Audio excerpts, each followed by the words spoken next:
Hi, everybody. Welcome to Inside Scoop with Sue. And today we are so excited to have two clinical psychologists, Dr. Hank Weisinger and Dr. Chris Thurber, and they together co-authored The Unlikely Art of Parental Pressure, a positive approach to pushing your child to be their best self. And Hank, hold it up again so people can see it. Here we go. Yep, there you go. Okay, so we are going to be giving away 3 books. So I'm going to put in the chat how you can get yourself on that list for the 3 books. And it's going to be that you're going to email me and we will raffle off those 3. So here is my email coming up right now. And what we are going to start with is a conversation about, we've talked a lot about the difference between stress and anxiety and trauma, but we're going to add a new layer to this, which is pressure. And you make a distinction between stress and pressure. Can you explain how all of those are related? Hank, why don't we start with you? Okay. There are many definitions of stress, but the one that I feel most comfortable with is when a person is feeling overwhelmed by demands made upon him or her, and they don't have the resources to respond. So if you have too many bills and not enough money, you will start to experience financial stress. And that's when we experience stress subjectively, when we're feeling overwhelmed. That's why people will always say, take a vacation.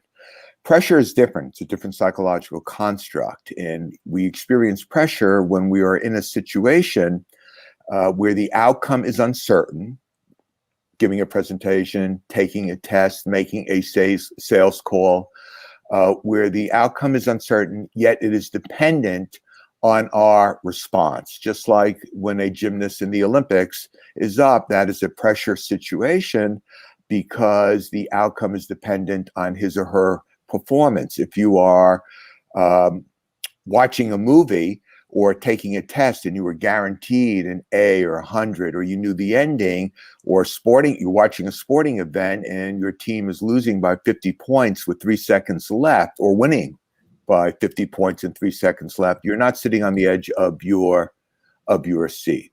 So we experience pressure when we have to perform and everything is dependent on us and it's really important.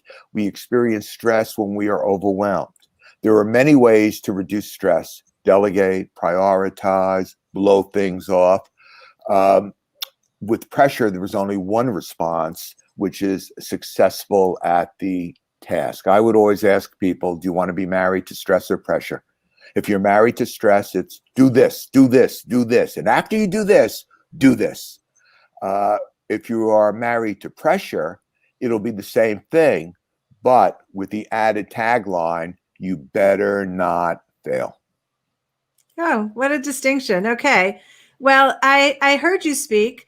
And so I was driving somewhere this morning, feeling so much pressure not to be late. And I thought, I'm not going to feel pressure. This is stupid. There's no consequence to me being late to where I was going. So thank you. My day started off a little better because of your advice.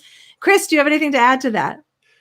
No, it's Hank said it very well with a couple of great examples. I'm just excited now I can deal with the stress of paying bills by blowing it off. Apparently that's one of the options. It's not a long-lasting way to get rid of stress, but no, I would just say it's the motivation for our writing the book was recognizing that there is a distinction between harmful and healthy pressure, and all parents and loving caregivers of all sorts, teachers, coaches, mentors, clergy, relatives, we apply pressure naturally, instinctively to the young people we care for because we care for them. And if we're not careful, we're going to frame things up in a way that actually impairs their performance rather than improves it. And that works obviously at cross purposes with what we want. So when Hank and I looked into the literature and we were building a lot on the research that Hank had done for his previous book, Performing Under Pressure, and realizing, okay, look, there's no way we're going to stop pressure, but we're asking the wrong question. We shouldn't be asking how much pressure is too much, or am I applying not enough pressure as a parent, and do a lot of hand wringing about the amount. That's the wrong question. And we've been asking the wrong question for centuries. We need to be asking, what kind of pressure, or how should I apply this pressure? I can't stop myself from applying it because I care about this young person or my colleague or my family member, but I want to apply the right kind of pressure. So, Chris, can you give us an example of parenting gone wrong, like our best intentions, but we are putting the wrong kind of pressure on our teenagers? Sure. And we put it on toddlers and, school age kids as well as teenagers. But I will preface my example by saying, we're all guilty of this. Just because I have a PhD in child and adolescent psychology does not make me immune from making mistakes as a parent myself. So at the risk of sounding glib or even arrogant, I'll just give a common example.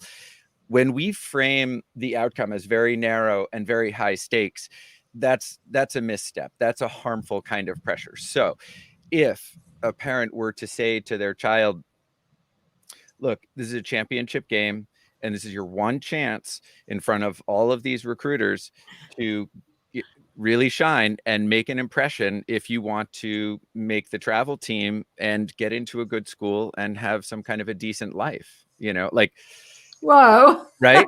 And, I don't know that parents go quite as far as I just did, but we often frame events as very, very high stakes, and that the opportunity for success is very narrow, when in fact our lives are full of different opportunities to shine and to improve and to learn from mistakes. So praising effort rather than the outcome is one helpful way to avoid that misstep. But basically the entire book is full of examples of ways in which we can frame the pressure that we're lovingly applying to kids in healthy ways that motivate them and don't discourage them, in ways that improve performance. Hank, can you give us an example of language to use? Because Chris, you said this is what we do that's harmful. So if we flip that and say, what's a better way for us to frame things that will motivate without oppressing? Sure. And building on Chris's example, so the parent is making the outcome. This is your only chance to do something, which actually quadruples the stakes in the teens' minds and increases the pressure, which paradoxically will make them do worse, not better. So a parent would be just simplifying, would be much better off telling the teen to just focus on the only thing they can control, which is their own behavior, their own performance, and simply tell them to do their best. A parent might also reduce stress by, when the teen is going into a pressure situation, to frame it as an opportunity. This is a great opportunity for you to show your stuff. They might frame it and also say, have fun. One of the things I've noticed, because I watch a lot of college basketball, and every coach now will say this, the last thing they say in their locker room at halftime, when you're watching on ESPN, is have fun. The biggest differentiator between people who perform closest to their capability in a pressure situation versus who perform below their capability is how they perceive the situation. Do they perceive it as threatening, or do they perceive it as an opportunity? Now, again, when a parent says what Chris, to echo what he had said, if I am the teen, that makes it a threatening opportunity. I really have to be good. This is the only chance. I better not make a mistake. And it is those self-statements that the teen is saying to him or herself that will distract them from what they have to do. Think of the ways that parents express pressure. You're not practicing your piano. You know how much money that we have spent on your lessons, or you're not practicing your tennis or whatever. And they'll say things like, how could you do this to me? A parent with good intentions will say, make us proud of you, which actually increases the pressure, because the kid now feels responsible to his parents. What does that mean? If I don't make you proud, you're not going to love me? So those are some ineffective ways. And if you just change little words, opportunity, have fun in it, you'll get another chance. It's just another test. Parents, ironically, they'll say, this is really an important test. And it's said with good intentions. We want you to study and be prepared. But the more important you make something, the more pressure you experience. It's very counterintuitive. But the best thing the parent can say, especially if their student is really a good student, when they have to take their ACTs or SATs or any test, is it's just another test, because that's the truth. Well, I think the first hurdle we have as parents is believing that it's not as important as we think it is. So, we do put a lot of stock in certain things that maybe age or retrospectively we think it was the wrong place to put that. But saying that something really matters, like I remember thinking ninth grade, oh, it really matters now, right? It's so determinative. Or preschool, if you live somewhere where getting into the right preschool matters. How do we first change our own perspective when we deeply hold that as a belief? That's a great question. I think that it's a lot of, peer influence and more broadly speaking, cultural influence. So I guess one answer to your question, Susan, would be to say for parents and other caregivers to ask themselves, where does this belief come from? Hank and I have a chapter in the book that is the most sort of psychodynamic chapter, where we're asking parents to introspect and think about where their beliefs come from, or where their neuroses come from, and asking yourself, why is it that I'm attributing so much importance to this particular preschool? What do I actually think this is going to determine? And another, I think, way around it, or way to attenuate, I think, some of those unhealthy beliefs, is to really take a careful look at how your emotional expression is in some way contagious. Are you expressing great joy that your child has an opportunity to do some interesting things during the day at one preschool or another, or be with other kids and, be socialized in that way? Or, are you having a lot of angry phone calls, or talking to your computer screen while you're returning emails, or fighting with your partner or spouse about the expense or the importance of getting in? And all of the sort of emotional halo around a particular event to which we're over attributing importance can really spoil the value of that. Even if you did gain admittance to the particular preschool, or get connected with a particular tennis coach or violin teacher that you had your heart set on, if there was a lot of emotional turmoil and dismay and, gnashing of teeth and wringing of hands leading up to that, then again, as Hank has explained, that adds to the unhealthy pressure. So we can ask ourselves, where does this come from? And we can ask ourselves, what sort of negative emotions are leaking around the surface, and we're contaminating this circumstance for everyone involved, including my child. Like answering the why first is really important, right? Like why is this something that I care so much about? And the motive for putting so much emphasis on it. But that why is going to happen over and over and over again for us, because every single thing we have the opportunity to go in and present it in a way that you would say is healthy pressure or unhealthy pressure. And we are going to get it wrong a lot, right? Like, so how much of this is do you feel like is creating this anxiety that we're seeing in kids today? And if we could scale back, is that really the antidote to what's going on? Yeah, I'll respond to that. When you consider, we like to call the unhealthy parental pressure a global pandemic, because there are studies from all over the world, whether it's China, the UK, Australia, countries actually, I'm embarrassed to say, I've never even heard of, have been doing studies on parental pressure. So when you say, is that what is creating a lot of the anxiety and mental health issues in kids, I would say unequivocally yes, because it is worldwide. It is not unique to our culture. It is integrated into all cultures. And again, these are all well-intentioned parents. Many parents, you asked a really important question. It's really hard for a parent, including myself, to reflect and say, why is this so important to me? And I do know that for a lot of parents, they live vicariously through their kids. Parents many times have their own aspirations, and they conflate that with expectations that they have.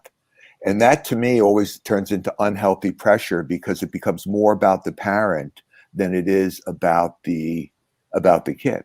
So Now, go ahead. I'm just like, in this whole story, I hear what you're saying, and I can see how shifting the language is really important. But I also feel and felt like my job was kind of motivator also. Mm-hmm. So how do I do it in a healthy way? I mean, if I don't want to lower the bar here.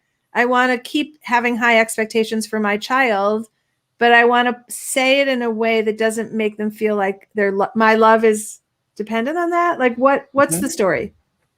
Well, I mean, there are two sort of questions in that question, and one I want to answer quickly. In fact, Hank and I were just talking more in depth about this yesterday. When parents or any caregiver confuses changing the way they apply pressure with diminishing their standards or lowering expectations, again, you're making all of us, making the classic mistake of thinking about this in a quantitative way. It's enough pressure, not enough pressure, or I, got to make the standards higher, make the standards lower. But I would say, don't think about it in a hydraulic sort of way like that. I want, and I try myself with my wife, to uphold very high standards for our kids, standards that are, developmentally appropriate. So we expect different things from them that they are 16 and 18 now than we did when they were 6 and 8. But okay, so developmentally appropriate high standards, and keep those high standards. Absolutely. In fact, one of the wonderful things that people will discover when they read our book, The Unlikely Art of Parental Pressure, is that now they have a set of techniques to make it much more likely that their kids will achieve those high standards. So, keep the standards high, realistically high for their developmental level. But instead of applying unhealthy pressure where you frame the outcome as very specific, you've got to achieve this, rather than there's a range of different things you can achieve. And if you don't achieve it, it's really going to be problematic. So very high stakes. Keep the standards very high. But for example, spell out the different opportunities that a child has to, as Hank said earlier, showcase their talent. Be realistic about what a particular event means. And, if your child says, well, like, this is a really big deal, this is the championship, or this is the concerto competition, or this is the final round of the spelling bee, or whatever it is, yeah, you can say yes, and, provide some empathy. That's, you're right, it's the finals, and I'm sure you got a lot of butterflies in your stomach, and you've worked really hard to get this far. Remember how much you've prepared, and I have in the recent years stopped myself from these sort of platitudes that don't mean anything to kids, like, it'll be fine, or don't worry. That just I don't know. People say that to me, I worry more. But I think when we can start to see that we can maintain very high standards and keep those intact, but modify our approach in such a way that emphasizes opportunity and effort, and really specifically praises kids for what we have identified as their parents, as their character strengths, then I think we really start to imbue a lot of intrinsic motivation in kids, and they see, okay, I'm more confident now, seeing that there isn't a perfect correlation between how hard I try and how well I do, but it's a pretty solid correlation. And, I'm going to stop blaming my teachers or blaming my coaches or blaming my parents, which of course is, classic adolescent behavior that we can't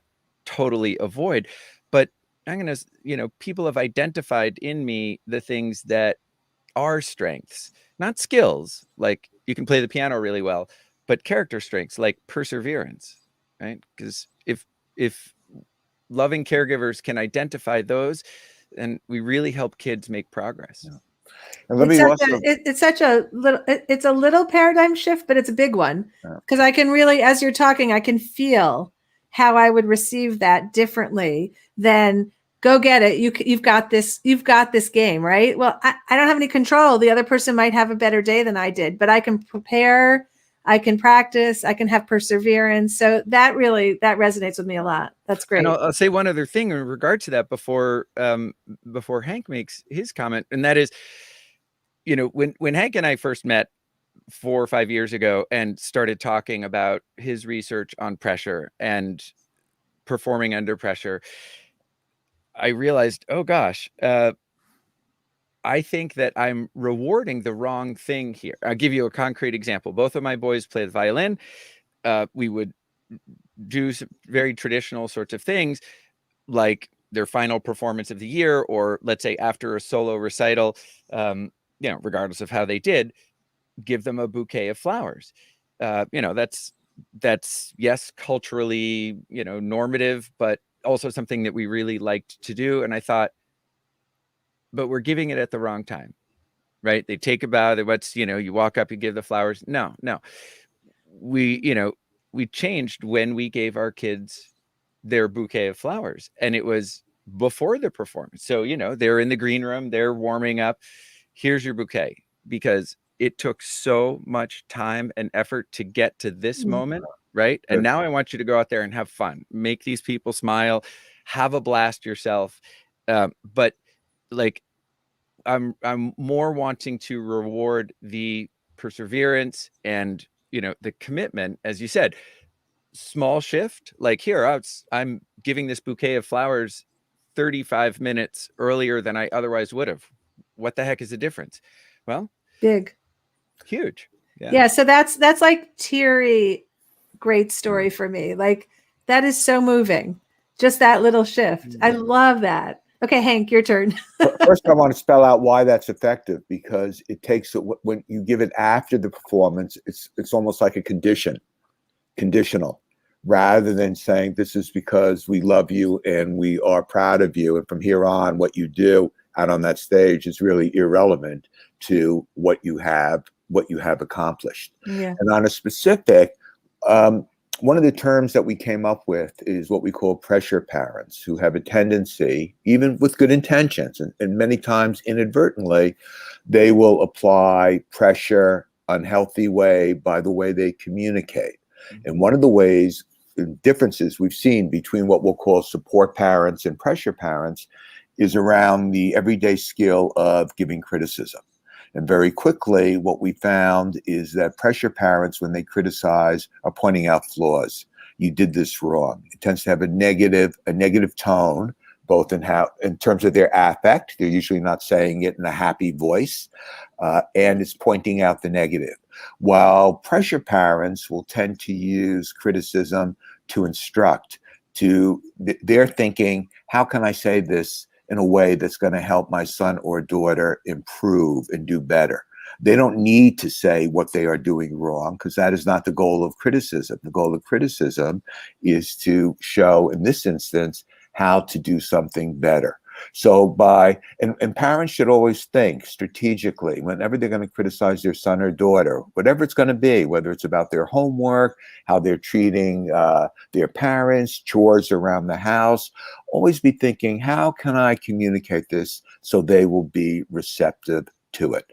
And rather than saying something or blurting something out of, anger, You know, when a parent says to me, I spoke to my kids 50 times and he still doesn't change, I'm laughing. How many more times do you have to do it before you realize what you're saying is not working? Change how you are communicating. All right. So I have a question. This is like, our kids are all different. People are all different. Is this in the eyes of the beholder at all? So you came up with this, give the flowers beforehand, which is so beautiful. I love it. But is there another kid who getting the flowers after was really much more meaningful to them? Yes. And I mean, what I love about that question, Susan, is that it reminds us all kids are individuals.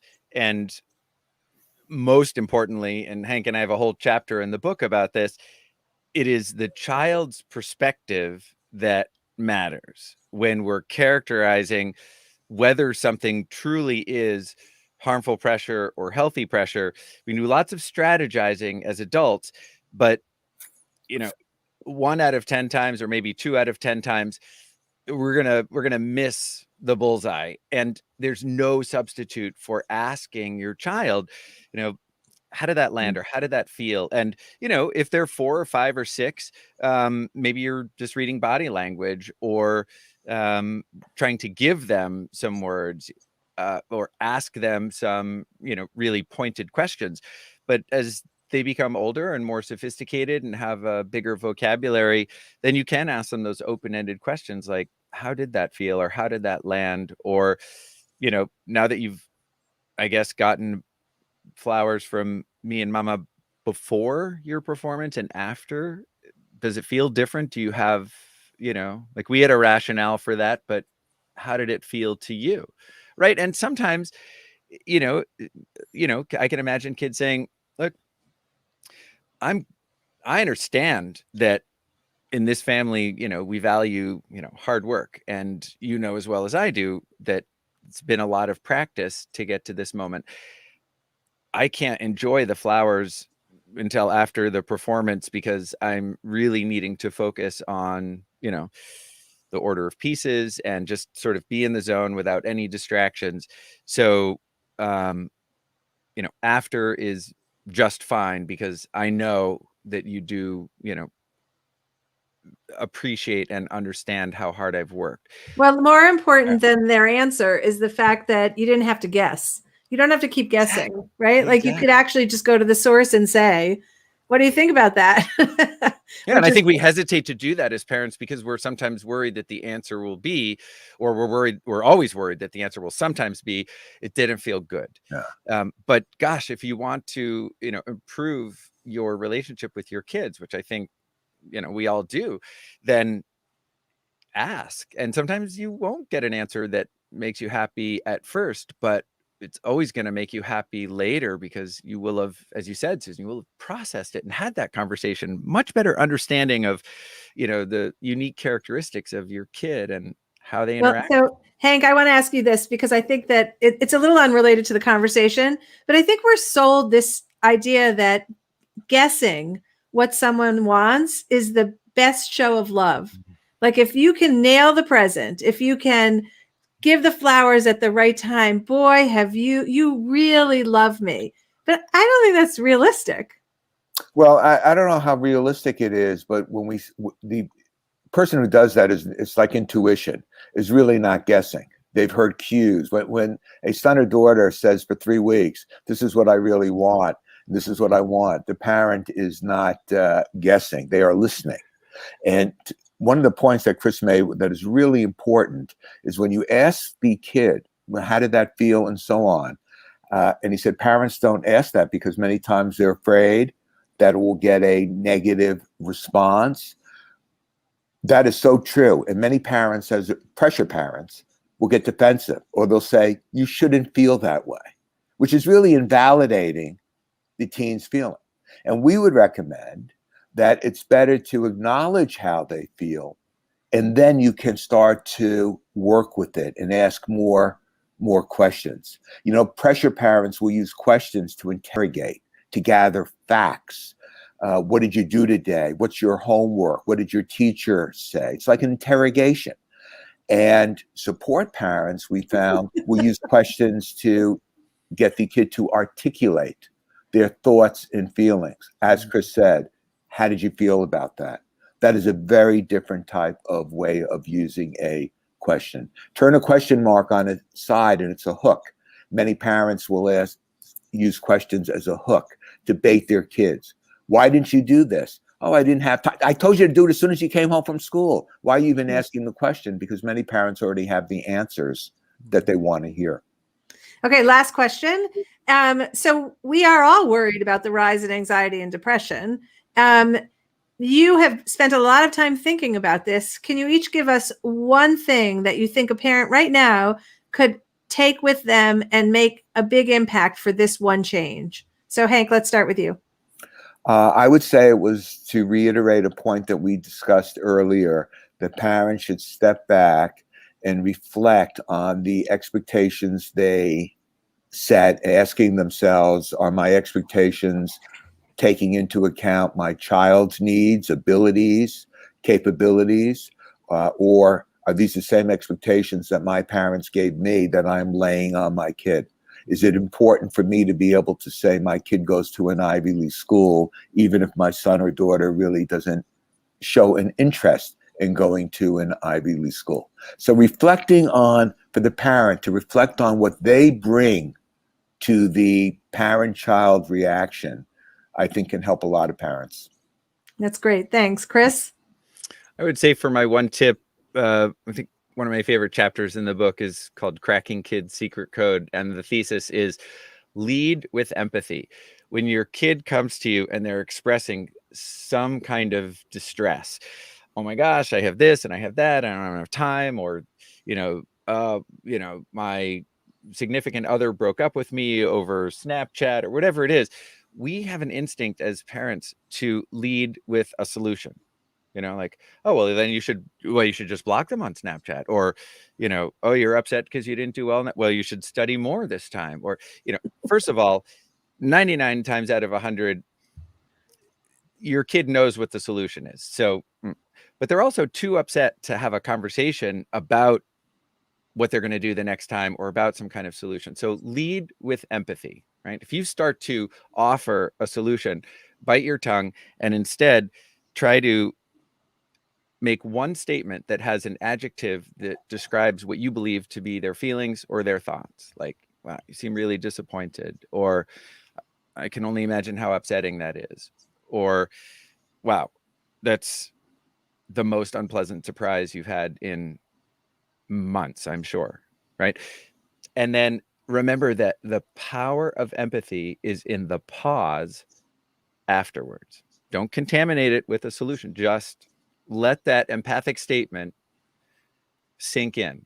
And if you're right, they'll tell you, like, yes, mom, that's a thing. Or, well, yeah, of course, dad. Yeah.